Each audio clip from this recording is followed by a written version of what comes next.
Hi friends, ఎలా ఉన్నారు? ఈరోజు వీడియో ఏంటి అంటే టేస్టీగా కాకరకాయ ఫ్రై.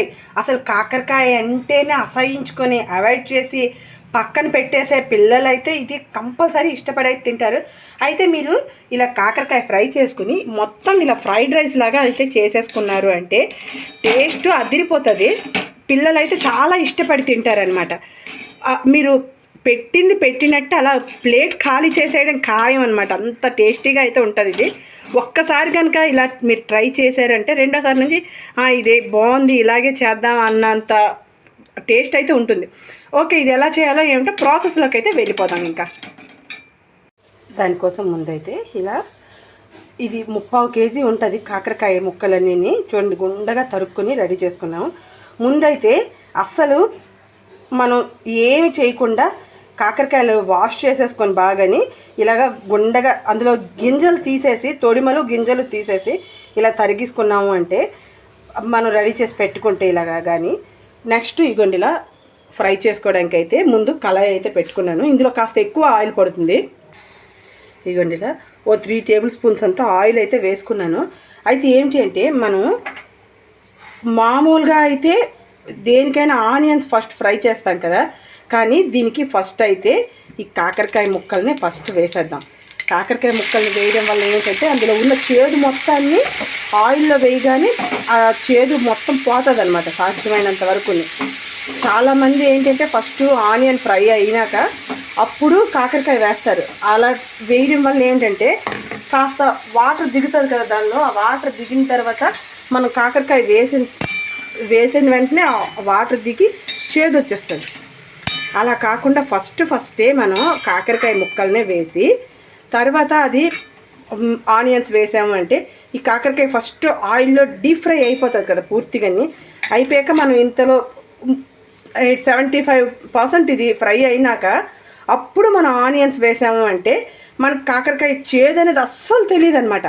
అసలు చేదు అంటే కాకరకాయ అనగానే భయపడే వాళ్ళు కూడా ఇది ఏదో మంచి పొడిగా వచ్చే ఫ్రై లాగా, లేకపోతే మనకు కావాలంటే కొంచెం గ్రేవీ లాంటి ఫ్రై లాగా చేసుకున్నా కూడా ఆ ఫ్రై తిన్నామని ఫీలింగ్ వస్తుంది, కానీ కాకరకాయ తిన్న ఫీలింగ్ అయితే రాదు. సో అందుకని చెప్పి ఫస్ట్ అయితే దీన్ని మూత పెట్టి ఇలా ఉంచేద్దాం. ఇది పూర్తిగా ఫ్రై అయ్యాక 75% ఫ్రై అయిపోవాలి. పూర్తిగా అయ్యాక అప్పుడు ఆనియన్స్ వేద్దాం. అన్నీ సాల్ట్ అన్నీ కూడా అప్పుడే వేసుకోవాలి. ఇప్పుడు ఇంకా 75% ఇది ఫ్రై అయిపోయింది. ఈ స్టేజ్లో ఉండగా ఇదిగోండి ఆనియన్స్ అయితే పడుతుంది. ఆనియన్స్ అలానే అల్లం వెల్లుల్లి ఇలా పూర్తిగా కాకుండా ఇలా క్రష్ చేసి వేసుకోవాలి. అలాగే ఇప్పుడు దీంతోపాటు టేస్ట్కి తగ్గ సాల్ట్, మీ స్పైసెస్ తగ్గట్టు రెడ్ చిల్లీ పౌడర్ అన్నీ వేసేసి మళ్ళీ ఒక్కసారి అన్నీ బాగా కలుపుకొని మళ్ళీ మూత పెట్టి ఏంటంటే లో ఫ్లేమ్లో ఇలా ఫ్రై అవ్వడమే. ముందు కూడా ఇంతవరకు కూడాని లో ఫ్లేమ్లో అలా ఫ్రై అయ్యింది కాబట్టి మనకు అంత బాగా ఫ్రై అయ్యింది. ఇప్పుడు ఇది ఇలా ఇంకా ఫ్రై అయ్యింది అంటే దించే ముందు కాస్త గరం మసాలా పొడి వేసేసుకొని మనం దించేసుకున్నాం అనుకోండి, ఇంకా టేస్ట్ అయితే అదిరిపోతుంది. ఏంటంటే ఇందులో ఫుల్ రైస్ వేసేసి కలిపేసి పిల్లలకి ఇచ్చేస్తానమాట నేను. ఇంకా ఇదిగోండి ఇలా మూత పెట్టుకొని ఇంకా ఇది కరెక్ట్గా ఇంకో 15 minutes పడుతుంది అనమాట మనకు ఇంకా ఫ్రై అవ్వడానికి. అప్పుడు చూద్దాం. ఇదిగోండి ఇలా ఫ్రై చూసారా ఎంత బాగా కనబడుతుంది కదా. ఇది కంప్లీట్ అయిపోయినట్టే. అయితే ఇది స్టవ్ ఆఫ్ చేయకుండానే ఇప్పుడు కాస్త గరం మసాలా పొడి వేసుకొని కాస్త గరం మసాలా పొడి అనేది వేసుకోవాలి, ఎక్కువ వేయొద్దు. వేసుకొని ఒక్కసారి మళ్ళీ కలుపుకొని ఏంటంటే ఇందులో మామూలుగా అయితే రైసు మొత్తానికి వేసేస్తానమాట. అయితే ఇప్పుడు పాపకి బాక్స్ కట్టాలి, సో అందుకని చెప్పేసి పాప మట్టిగా ఇందులో రైస్ వేసేసి కలిపేసి మిగతా ఫ్రై అంతా ఉంచేస్తే మళ్ళీ మేము ఎప్పుడైతే తింటామో అప్పుడు వేడిగా తినడానికైతే టేస్ట్ సూపర్ ఉంటుంది. అది చల్లగా అయిపోయిన కన్నా వేడిగా తింటే చాలా బాగుంటుంది. ఇదిగోండి ఇదైతే ఫ్రై మొత్తాన్ని తీసేయడానికి బౌల్ తెచ్చుకున్నాను. ఇలా 3/4 తీసేసి పాప మట్టిగా ఇందులో కాస్త ఫ్రై వదిలేసి అందులో రైస్ వేసి కలిపేస్తాను అనమాట. పిల్లలు అస్సలు కాకరకాయ తినరు అనుకునే పిల్లలు కూడా కంపల్సరీ తింటారనమాట. టేస్ట్ అయితే అంత బాగుంటుంది. ఎందుకంటే ఇది అసలు కాకరకాయని మనం చెప్తే కానీ తెలియదు, అంత చేదనేది తెలీదు. అయితే టేస్ట్ మాత్రం మామూలుగా కాదు. అయితే ఇంకా పిల్లలు ఇలా కూడా తినరు అనుకోండి, ఇంత రైస్ అయితే వేస్తున్నాను, ఇలా కూడా తినరు అనుకుంటే ఇంకా మరొక చిన్న చిట్టా ఏమిటి అంటే, ఇందులో దుంప మొత్తం అది స్కిన్ పీల్ చేయకుండా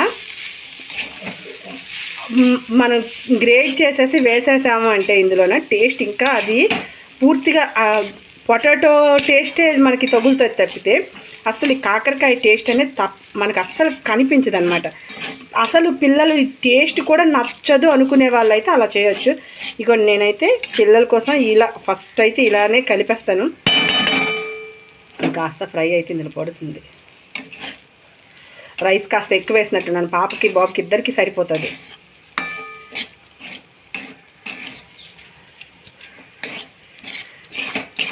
ఇదిగోండి ఇలా.